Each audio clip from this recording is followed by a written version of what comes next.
দেশজুড়ে বন্যা আর রাজধানীতে চরম জলাবদ্ধতার পেছনে প্রাকৃতিক কারণের চেয়ে অপরিকল্পিত ব্যবস্থাপনাকে বেশি দায়ী করছেন বিশেষজ্ঞরা। প্রভাবশালী সিন্ডিকেটের দৌরাত্ম্য বন্ধ ও সেবা সংস্থাগুলোর সমন্বয় ছাড়া এই সংকটের স্থায়ী সমাধান সম্ভব নয় বলেও মনে করেন তারা। এদিকে জলাবদ্ধতা রুখতে পলিথিন বন্ধে প্রধানমন্ত্রীর হস্তক্ষেপ চান ঢাকা দক্ষিণ সিটির প্রশাসক আব্দুস সালাম। বিস্তারিত থাকছে রাজিন সালের প্রতিবেদনে। এখনও পুরোপুরি উন্নতি হয়নি দেশের ৭ জেলার বন্যা পরিস্থিতি। দুর্যোগ ব্যবস্থাপনা ও ত্রাণ মন্ত্রণালয়ের সোমবারের হালনাগাদ বলছে ক্ষতিগ্রস্ত হয়েছেন ৬ লাখের বেশি মানুষ। পানিবন্দী অবস্থায় এখনও দিন কাটাচ্ছে ১,৫৫,০০০-এর বেশি পরিবার। আর এই দুর্যোগে এখন পর্যন্ত প্রাণ হারিয়েছে ৫৪ জন আর আহত ৩৯ জন।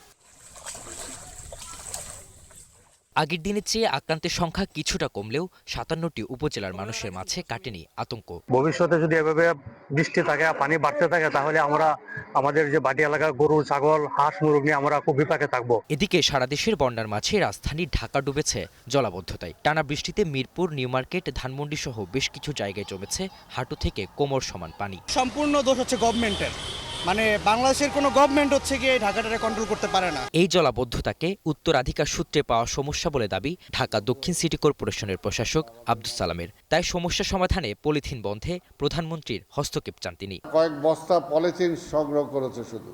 এগুলো যখন ড্রেনে যায় তখন এটা তো ড্রেনগুলো বন্ধ হয়ে যায়।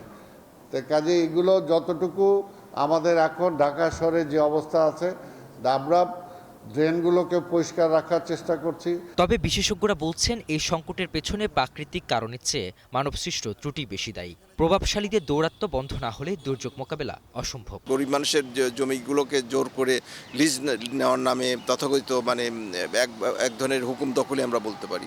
এই জিনিসগুলো অবশ্যই বন্ধ হওয়া দরকার। রাজনৈতিক নেতৃত্ব আছেন, তাদেরকে এই দুর্যোগ সম্পর্কিত শিক্ষা এবং তাদের দুর্যোগ সম্পর্কিত প্রশিক্ষণ সবচেয়ে বেশি রকম দরকার। খন্দকার মোকাদ্দেম হোসেন জানান, ঢাকার অপরিকল্পিত নগরায়ন ও সেবা সংস্থাগুলোর মধ্যে সমন্বয়ের অভাবেই ঢাকাবাসীর এই অন্তহীন দুর্ভোগ। আমরা দেখেছি যে রাজুক এবং অন্যান্য যে সমস্ত সেবা সংস্থাগুলো আছে, সিটি কর্পোরেশন, উত্তর দক্ষিণ সিটি কর্পোরেশন, তাদের বিভিন্ন এলাকাগুলো ভাগ করা আছে, তাদের মধ্যে কোনো রকম কোঅর্ডিনেশন নাই এবং যোগসূত্র নাই। এরই মধ্যে নতুন আশঙ্কার কথা জানিয়েছে আবহাওয়া অধিদপ্তর। এতে আগামী ৫ দিন দেশের বিভিন্ন অঞ্চলে বজ্রসহ ভারী বর্ষণ অব্যাহত থাকতে পারে বলে জানানো হয়েছে।